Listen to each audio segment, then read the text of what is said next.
Quem aí gosta de pão caseiro, ergue a mão. Eu também. E é essa receita que eu trago para vocês hoje. Essa receita vai ser feita em duas etapas. A primeira é o teste do fermento e a outra etapa é a finalização com a adição da farinha. Os ingredientes da primeira etapa são 25 gramas de fermento fresco. Tá? O fermento seco não serve para fazer esse pão caseiro. Não fica bom, não cresce, tá? Uma pitada de sal, olha, só uma pontinha de colher. 3 colheres de sopa de farinha de trigo tradicional.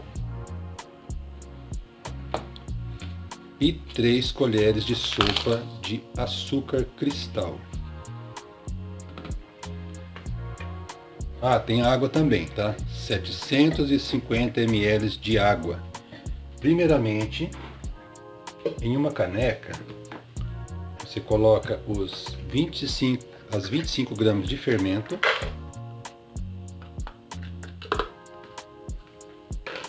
E agora, o açúcar. As 3 colheres de sopa de açúcar. Agora, é só esperar um pouquinho que o fermento e o açúcar vão derreter. Tá? Como está frio hoje, eu vou dar uma aceleradinha, tá? Eu vou dar uma ajuda para ele aqui.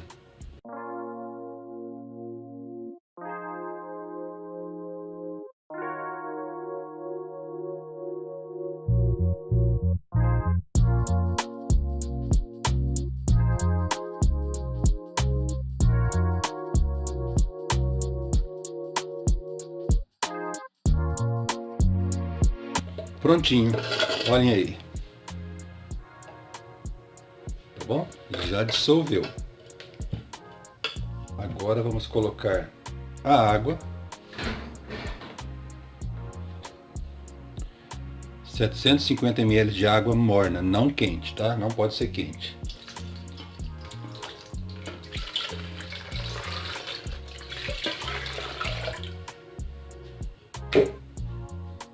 Vamos dar uma misturadinha.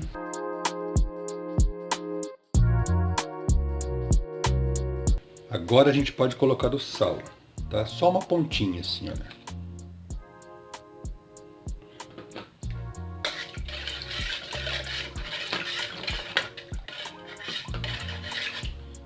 E as 3 colheres de sopa de farinha de trigo tradicional.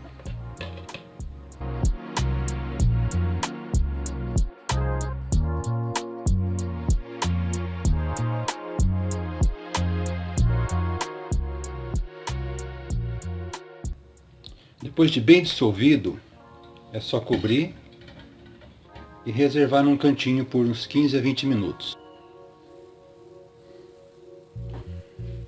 Depois de mais ou menos 15 minutinhos, olha o fermento como que está bonito. Então olha aí, cresceu muito bem. Agora vamos à segunda etapa. Para que o pão tenha um bom crescimento e um excelente sabor, é importante usar uma farinha de excelente qualidade e que seja tradicional. Tá? Aquelas farinhas para pastéis, pizza e salgados não servem para pão, por causa da sua composição. A farinha tradicional tem uma maior quantidade de glúten, o que facilita o crescimento e dá um melhor sabor final para o pão. Eu já coloquei na minha bacia 2 kg de farinha de trigo tradicional. Agora vou colocar 1 xícara de açúcar cristal, ou 120 gramas. Assim, tá? Quase cheia. 1 colher de sal, ou 25 gramas.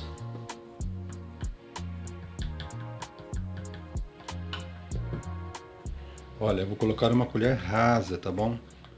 Ó, isso é uma colher cheia. Uma colher rasa. É assim. Tá bom? Não cheia e não muito pouco também. Vou dar uma misturadinha.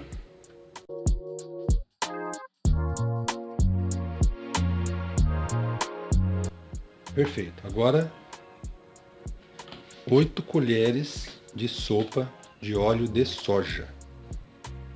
Olha. 1, 2, 3, 4, 5, 6, 7, 8. Prontinho.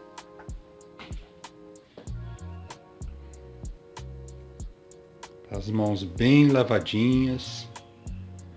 E agora a gente vai misturar tudo isso aqui, dar uma amassada e deixar crescendo.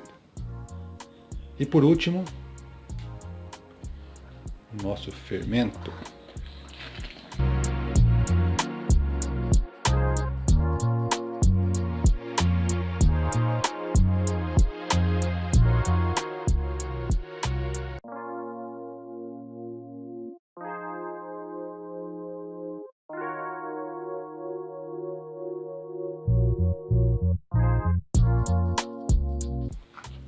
Vou dar uma pré-mistura com a colher mesmo, para evitar que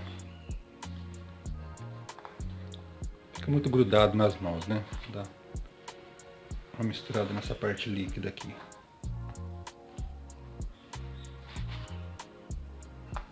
Pronto. Agora com as mãos devidamente lavadas, né? Vamos começar.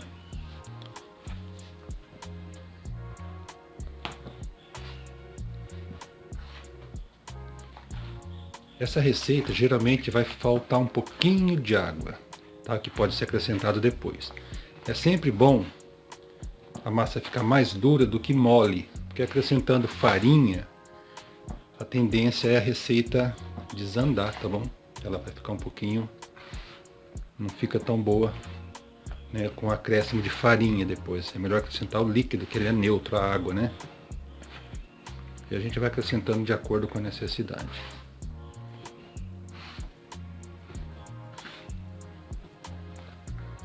Agora aqui é mão na massa mesmo. Trabalho pesado.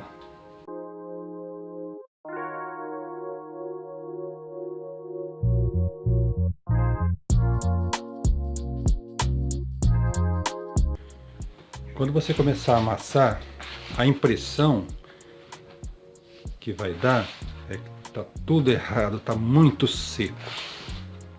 Não coloque água, espera mais, tá bom?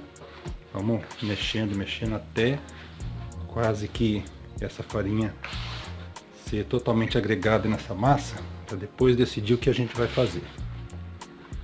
Demora, não é fácil. Bom, é bom que queima já umas calorias aí, né? Pronto, voltei.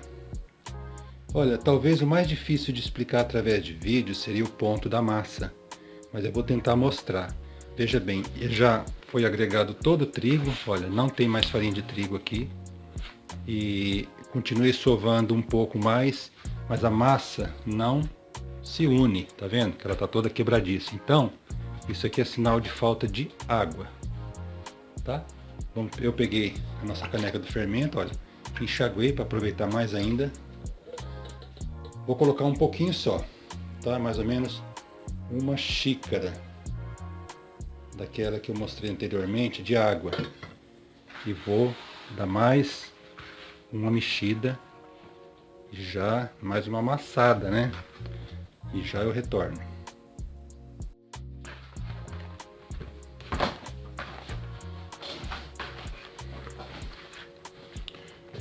Pronto.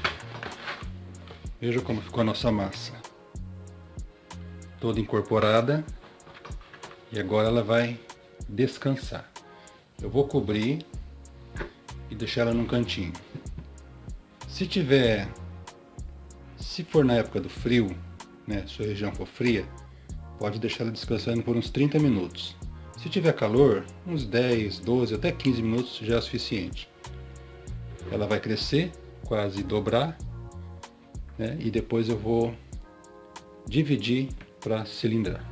Depois que descansou de 20 a 30 minutos, Eu fiz a divisão e agora eu vou para o cilindro. Bom, agora vamos cilindrar a massa, né? Você pode fazer no cilindro elétrico, se você tiver, é mais fácil o trabalho. Pode fazer no manual ou pode abrir com um rolo. Com rolo vai ser um pouco mais difícil, naturalmente. Mas é simples, basta abrir e dobrar sempre.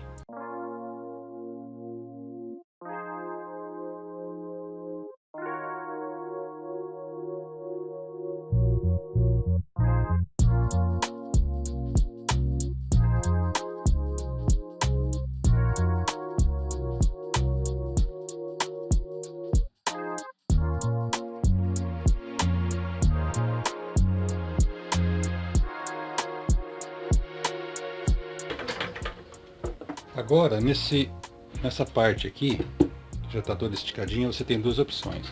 Ou fazer, enrolar o pão tradicional, ou cortar assim, ó, em tirinhas, e enrolar daqui para lá, fazer pãezinhos menores. Tá bom? Mas se você for optar pelo pão tradicional, é só colocar, vir enrolando a massa, né? Enrola um pouquinho, dá uma apertadinha para ela eliminar qualquer bolha de ar. Assim, olha aí. Dá uma acertadinha no final aqui para ficar da mesma largura. E finaliza.